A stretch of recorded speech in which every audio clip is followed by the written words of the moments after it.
Bugünkü günde Jaltay köyünün her bir mahallesinde gece şavklar yanıyorlar. 4 yıl geri bütün köyün uzunluğuna 16 kilometre provodlar gece şavk için koyuldular. Bundan kare değiştirildiler, aydınlatmak için yeni lampalar da her bir direkte. 4 yıl geri biz koyduk şavkla köye.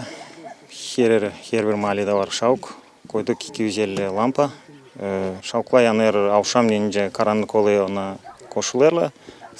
Saat 5'den sabilen bizde şavk var.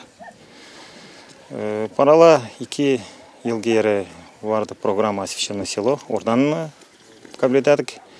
Şimdi bu yıl biz iz местного бюджета. Yeter mi para? Poka yeter. Bilmiyorum. Şimdi kalkası tarifle bilmiyorum. Hep tütüye doğru. Poka problema görmedi bu işte. Yaşayanlar nişanlayırlar, hani gece vakitinde şavkların peydalanmasının daha kolay oldu çıkma dışarı hem korkusuz sokaklarda gezmeye. İkisi de nice gündüz. Hiç problema yok o işin setlerle. Benzemence ileri çıkarın da kösteklenerek oraya, kösteklenerek buraya. Kaç yıl oldu bile şavklar? Şavklar bu yeni faralar oldu neyse önce değiştirdiler 3 yıl. Öbürleri de hamdolsun 8 yıl opşi. Ama bundan önce şimdi koydular pek aydınlık. Öbürlerinden değil de öyle ama bunlarla pek. Şavklar yanıyorlar da, şavklar yanıyorlar. Çok var sizde şavk sokaklarda gece?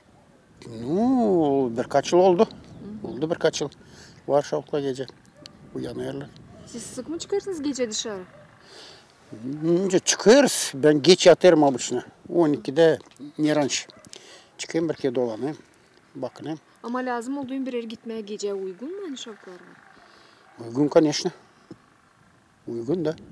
Jaltay köyünün sokaklarında gece aydınlatması için her yıl 100 bin liraya yakın harcanır. Alona Terzi, Grigoriy Stavilov, Maria Kazako, GRT Haberler.